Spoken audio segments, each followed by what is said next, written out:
falando sobre epilepsia. Crise epilética e epilepsia não são a mesma coisa. Hoje nós vamos falar sobre o que é crise epilética, como classificar as crises e como diferenciar crise de epilepsia. No nosso cérebro existem milhões de neurônios, formando redes que se comunicam entre si através de impulsos elétricos. Essa comunicação é finamente regulada. Os padrões de disparos elétricos se alternam à medida que diferentes redes neuronais são ativadas. Isso permite o funcionamento normal de todas as funções cerebrais, como linguagem, visão, sensibilidade, controle dos movimentos e muitas outras. Se por algum motivo forem geradas descargas elétricas anormais em um grupo relativamente grande de neurônios que passa a disparar ao mesmo tempo ou de modo excessivo, isso pode afetar a função daquela rede, gerando sinais e sintomas conhecidos como crise epilética. Portanto, a crise epilética é definida como sinais e sintomas transitórios decorrentes de atividade neuronal excessiva ou síncrona no cérebro. Como essa atividade elétrica anormal pode ocorrer em diversas redes diferentes, as crises podem ter muitas manifestações clínicas, como parada comportamental com olhar fixo, fenômenos visuais, confusão mental transitória, abalos musculares, formigamento de um lado do corpo e muitos outros. Esses sintomas, em geral, duram pouco tempo, em grande parte das vezes, menos de 2 minutos. Quando as crises têm início numa rede neural limitada a um hemisfério cerebral, ela é classificada como crise de início focal. Quando a crise se inicia em algum local de uma rede neuronal e rapidamente envolve redes neuronais bilaterais, ela é classificada como crise de início generalizado. O tipo mais conhecido dessa crise é a crise tônico-clônica generalizada, em que o indivíduo apresenta perda de consciência e abalos nos 2 lados do corpo. Nem sempre a crise tônico-clônica tem início generalizado.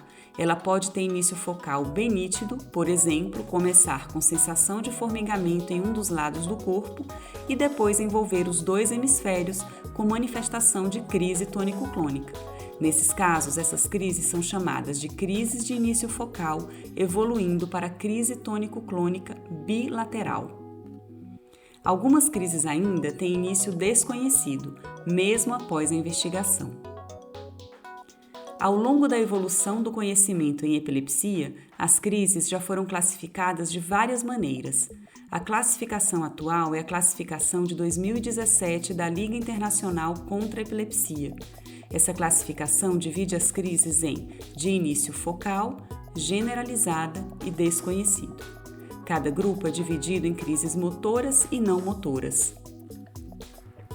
Para concluir essa classificação, algumas vezes podemos lançar mão de dados não somente clínicos, como, por exemplo, filmar as crises, mas também características do EEG e da neuroimagem.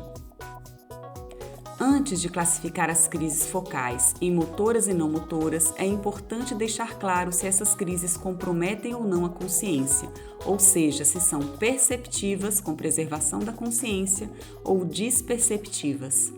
Em cada subgrupo, então, de acordo com os movimentos, as sensações ou as experiências do paciente durante a crise, esse dado pode ser o mais detalhado possível. As crises de início generalizado do tipo não motoras são chamadas de ausências. E, finalmente, em algumas situações, não é possível classificar as crises. Crise epilética é epilepsia? Não, nem sempre. Se estima que 1 em cada 10 pessoas do planeta vai apresentar pelo menos uma crise epilética ao longo da vida. A maioria das pessoas não apresentará crises novamente. Muitas dessas crises são chamadas de crises epiléticas provocadas, associadas a distúrbios agudos envolvendo ou não o cérebro, como, por exemplo, febre, hipoglicemia, hipóxia, distúrbios do sódio, abuso ou abstinência de medicamentos, infecções sistêmicas e meningite. As crises provocadas têm baixa chance de se repetirem. Em 10 anos, essa chance varia em torno de 18%. Nós reservamos o termo epilepsia para definir a doença em que há uma predisposição persistente do cérebro para gerar crises epiléticas que se repetem e todas as suas consequências biológicas, sociais, psicológicas e cognitivas. E como o médico saber se a crise epilética do seu paciente tem baixo risco de recorrer ou se já fecha critérios para a epilepsia?